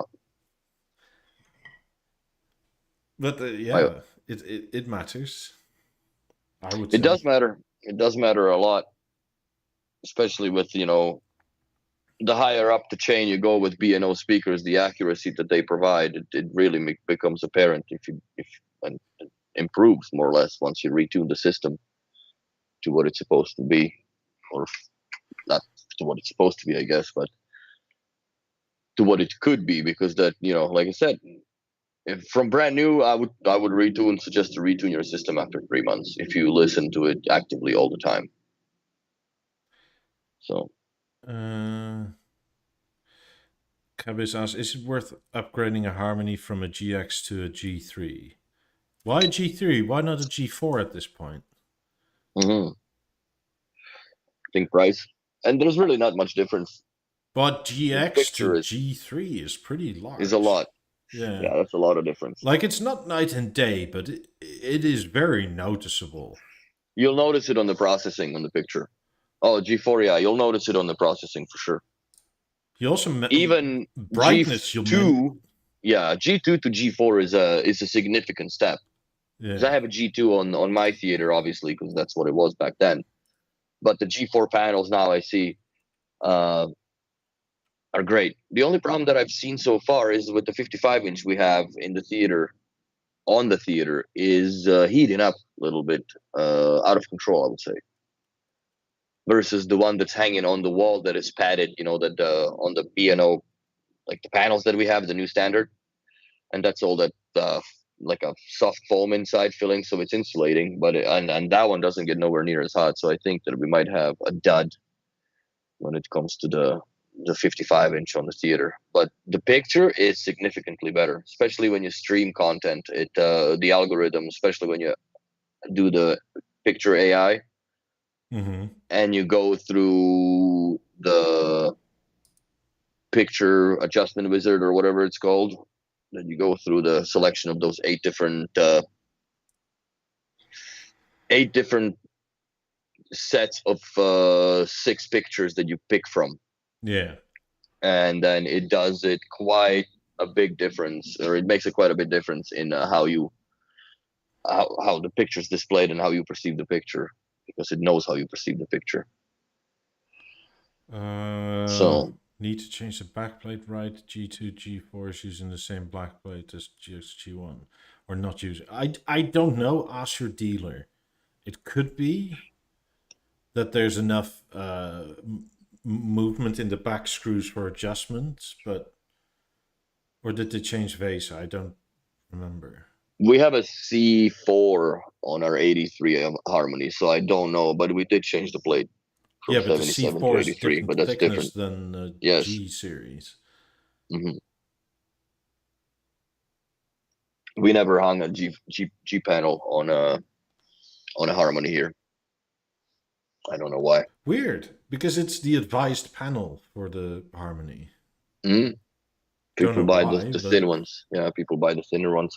I think it's more or less advanced panel because it harmonizes, I guess, no pun intended, with the frames, the aluminium of the frames and the aluminium of the edge of the screen, which is obviously a little more significant, and you can't really see it on this TV, but it's definitely more pronounced than the little thin bezel on the C panels. So I want to know where people stand, so I've made another poll. Speakers should be towed in exactly, towed in a little, face straight forward. well, they should be towed in. These do make a difference when they're towed in because I played RAM yesterday, but I just don't like this. The squares are not, and the OCD kicks in. And, Well, I mean, you gain something at the loss of the other, right? Like generally facing straight forward, your sound stage is wider if you have a wide dispersing speaker. But you yes, get more accuracy if it's towed in. But how far you tow it in? Currently, my 50s are towed in pretty exactly. those matter. But it's also that I And like 90s. the look of it. Yeah, Uh, just look straight dead on into the lens. yeah. Yeah, So, I like the same for the 90s. Have them towed in so the slimmest they look is exactly when you're staring towed I in on mean, them. they're like a meter and a half wider than at my previous place. Like further apart, right? Like, so Mm-hmm. where there you could get away with sort of like a little toe, like here it's pretty significant because the from one end to another is like I think almost 7 meters, Hmm. which is sizable. Wait, is it? No, sorry, it's 6 from like center line to center line. So like you kind of have to tow them in at that point. But sometimes I look at B&O pictures and they're always facing straight forward, and it does look nice. But That's a bloody catalog. I don't think it's more or less how do they. I don't know if they actually in the listening room when we were in the listening room they weren't towed in. They were facing against the wall straight forward. yeah, because Jeff at one point said that like just start off straight forward and the mic will do the rest because that's generally better for wider position. But it's not a hard and fast rule. I think that it somewhat loses its relevancy for the 18s. 17s I would have towed in for sure. Yeah. But with the Well, 18s 18s are and the lenses, 180-degree speaker spread, right? exactly. So that there is really not that much need, and the imaging on them is substantial, bro. Like, Yeah. I was surprised running it through the direct mode on the. I am very impressed by how they sound on the Mozart platform. Very impressed. So So towed in a little has the majority. Towed in exactly is thereafter. mhm. Also, I guess not to be left out from the updates is the BeoSound or BeoRemote Halo received a new update that now supports Tidal Connect. Apparently, I haven't dug into that yet uh, because I don't use Tidal on the theater. I use it on the panel due to the Have fact that I you can't. noticed beyond the Atmos like a quality increase, or is it still like? I would say it's on par. Other than like the Atmos music, what I like about the Tidal is also the music video aspect of it. If you use it on the panel, right? Like you can Yeah, actually it's more entertaining per se than just having the panel black and listen to Deezer. I have And Deezer on my panel, and that's how I tend to use it nowadays. but the problem with that is if you're using it off the panel, you cannot join the rest of the system because it's delayed. Yeah, I just go volume up. See, I don't do that. Like that drives me up the wall because if I join the emerge when I'm in the toilet, it's and you have the door open, then you can hear it's not cool. It's not fun to listen to, and Well, you have I to have the turn one door down or open the to other. outside and just like Yeah. from the remote go up to like volume 15, then I'll sit outside. Like, yeah, this is still good. Yeah, but you also don't live in a concrete box paper box with concrete floors that has neighbors around. Because if I had 90s over here, yes, I could afford to juice them, but then I'd have to pay for wine glasses next door because I'm sure Yeah. that shit be falling off the walls and shelves. Actually, since having two sets of 50s, like I use multi-room a lot less because I just tend to like volume up on the main. I wonder why. Fuck. But the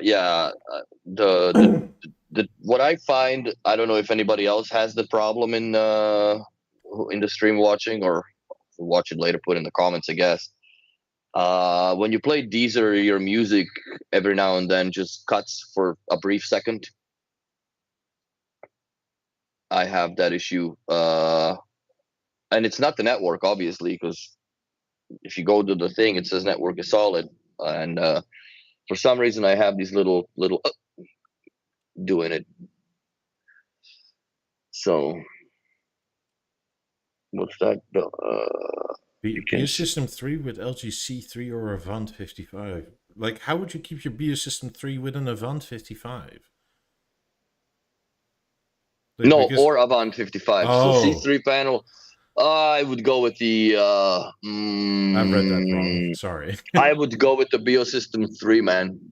Avant, like you're risking that the board is going to burn off and you're out $2,500. BeoSystem 3, you can still put a puck on a third-party panel or non-BNO panel, as they call it in the menu, and you can trigger on/off with the flasher, so you can still control it. And then what I would do is get a optical to SPDIF converter and put it into one of the AV inputs, so you can get the sound from the TV in a decent surround per se if you have extra speakers. Optical, but that's 5.1 max, right? Yeah, so that's where I would that's what I would do with it. So then you can still utilize everything inside the TV. If you're looking potentially at an LG C3 or anything like that, have you thought about this Armando surround decoder if you want to use B&O speakers? Because that's a lot less faffing around. You just use the LG remote and the LG, for that matter, as you would an LG. Sorry, I've lost you there. What were you saying? Use the Armando surround sound decoder. It's just HDMI to HDMI, and you plug all the B&O speakers into it, and it just works. There's no pucking, there's no two remotes, there's no... It works very well. None of that, right? Like that makes the most sense, and it also, it has RJ45 connectors, so you'd have to buy, if you have more than a pair of speakers, because there is a DIN plug out. So if you're gonna keep your 7-2 from the 740 as a stereo speaker, or I don't know what you have for speakers, I would rather entertain the idea of a Armando box, because then it unlocks all of your streaming capabilities and so on and so forth. If you just have a stereo set of speakers, I would go with the BeoConnect Core. Yeah. Because it's the same shit, but you now are still within your B&O environment. So if you decide to buy something later, emerge, shape, whatever, you are now able to join them together and so on. Why did I choose theater over Harmony, and Mickey? Why have you thought about downgrading to theater? I used to have a Harmony. Yeah, so he had a Harmony. I just never made it, because at the time when I was living, 55. I had an Avant 55, and I kind of just didn't want to spend the money. And it's not even the money; it was already enough headache to move the 90s out of the apartment. I've sold the Avant. I've sold everything that could be, that I didn't deem that I'm gonna keep with me to take to Florida. So yeah, everything is in the storage, and the reason why I got the theater, because it just made sense. It came out as I moved to Montreal, and I didn't have a TV. So for me, this just made sense. Like, okay, if I'm gonna start, I'm not gonna buy a Harmony and bring a fucking 85 kilo TV into a studio apartment that I'd have to eventually move out of, which is the Harmony is not as modular as the theater in The sound taking center it apart. alone is 85 kilo or 80 That's what I'm kilos. saying. Yeah, that's what I'm saying. So that, like, you know, the laughter dies immediately on that. I have a fucking something buzzing it here. Call this. It's still around. I don't know if it's a bee or what the fuck. Anyways, that's the reason why I didn't go. I still like the Harmony. I would love to own it at some point, but I don't. I honestly don't see it feasible now with the theater, and especially the biggest reason why I would keep the theater over, you know, let's selling the theater if I move to Florida and buy a Harmony there, is because the theater is actually capable enough to come to keep up with the 90s as a center channel, where the Harmony does not. It's Harmony reminds me of a BeoVision 12 with the lap 5s. It was just an artificial center. It wasn't really, you know, wasn't doing much. And it's the same thing for Harmony. Harmony is good all the way up to, I would say, BeoLab 20s and BeoLab 28s. And then if you start to tickle with the 50s and 90s, you kind of do lose completely the center channel. Even on my Avant 55, when I had it at the time, I never had the center channel going with my movies. It was always, the imaging was just far more superior from the 90s to even mess around with it. And I had my 18s as the surrounds for the rear. That's it. So that's the reason why I went with... I used to have a Harmony and I was very happy with it, other than it was heavy as fuck and I moved internationally. And those wings on the front are very damage prone in the sense that the mechanism that moves it, if the way you want to move a Harmony is the exact wrong way that you should move a Harmony. Yes. And if you, because the way it looks is like you grab it by the bottom, which is most likely those wings, you're going to bend the shit out of them. And then the repair is enormously expensive.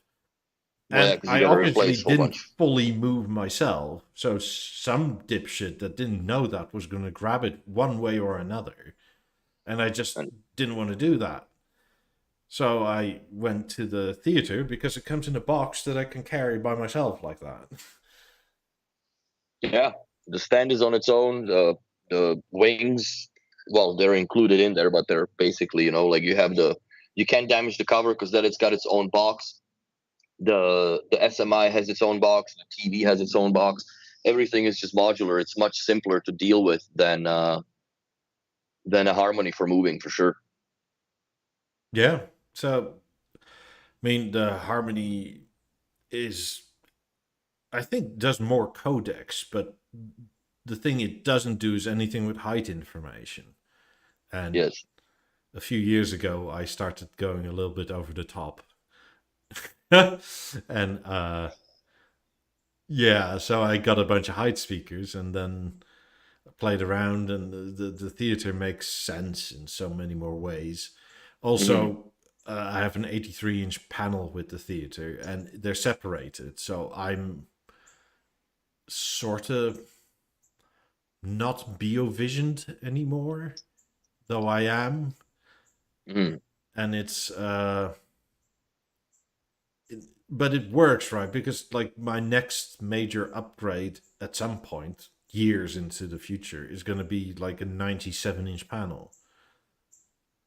Yes. And I'm not going to buy a Harmony 97-inch because that's so ridiculously expensive. So, yeah, there's that. And the theater just sounds really good. It's just, if you want something that's fairly bulletproof, get a Harmony. Like, I think there is an Elmano, because he says he's maxed out. Let me just see how many inputs we have.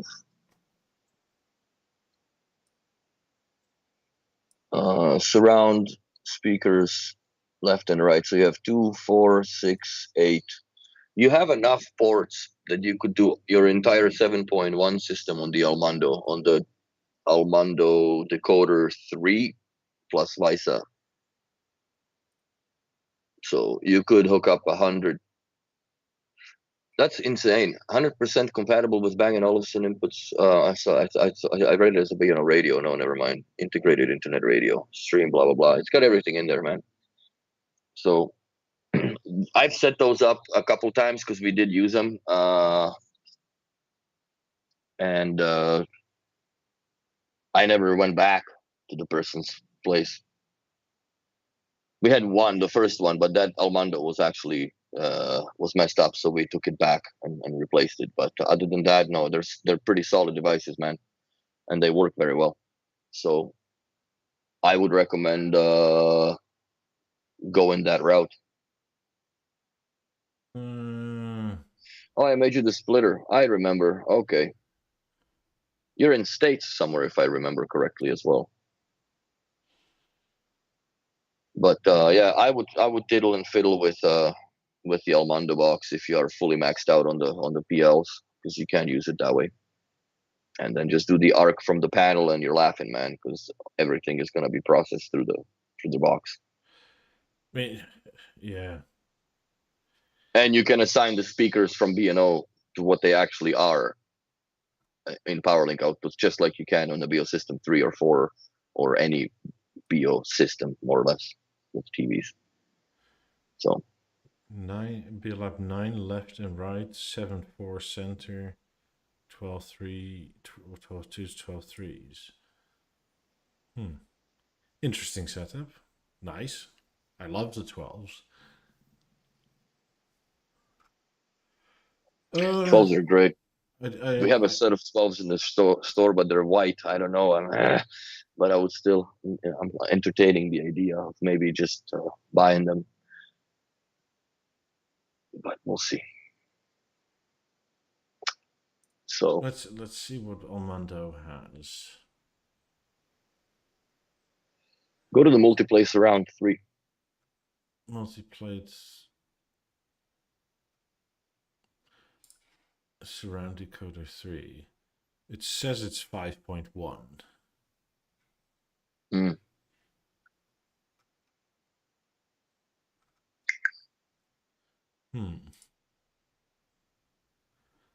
Interesting. Get a theater, bro. Yeah. Before August 1st. if you can sport it out, man, get a theater. Get a theater and get a G4 panel, man. You'll never look get back. an Eclipse. They're cheaper now. Yeah. And you can connect everything into it. The only thing is with the Eclipse that you play in the generational game with panel compatibility. That's the only drawback on the but the Eclipses. Mark III fits basically anything. So the if you get the Mark so III, large. Yeah. So you can go with that. But yeah, we'll see what else changes in a week's time, and we'll report back. I'll report back with my findings, because I'm gonna play with my system or with the speakers. This one for the bedroom. Thinking about it now, where the sound center surround, use the BeoSound stage as a center.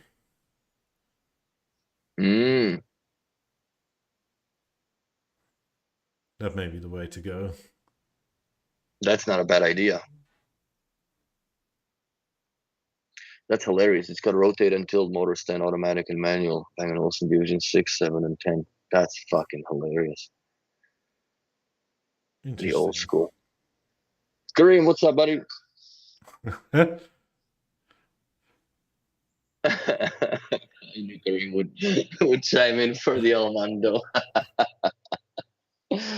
Well, oh boy. I mean, personally, if you can swing it, buy a BeoVision or theater.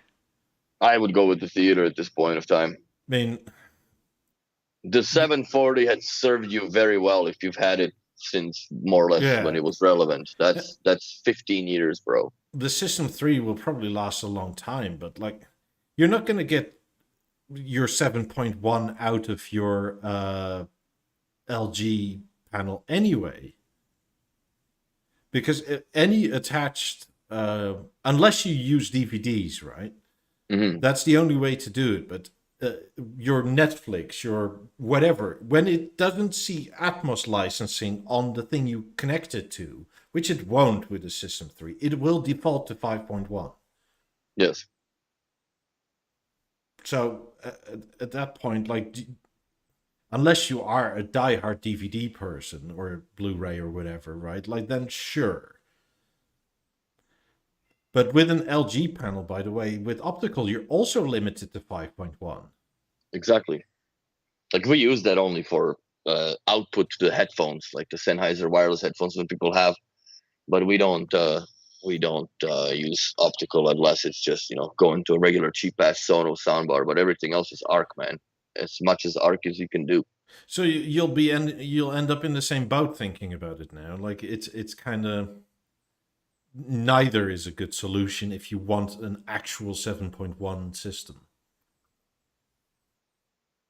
I would do the theater before it goes up another grand or whatever it is, and you can go wrong. You can go wrong. Yeah, because optical is limited. The Amando is 5.1, but it's a lot easier to use and no dual remote nonsense going on.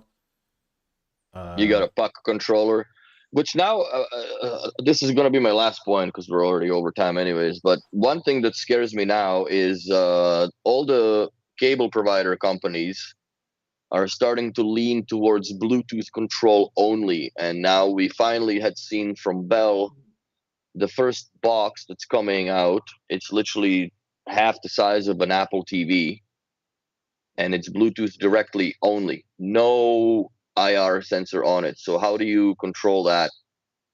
That's going to be a very interesting proposition. Hopefully, it has HDMI CEC. Yeah, but those are so limited. But we'll see. But yeah, Yeah. that's one thing that's scary when it comes to the TV companies, because they're trying to control their environment completely, right? Because then they give you the Netflixes and all these goofy services in within their environment, so you have to use their remote control, which kind of is not what B&O people are like. Yeah. I'll call it for tonight. And thanks everybody for watching. Hope you have a good one. See you all next week. Bye. Toodaloo.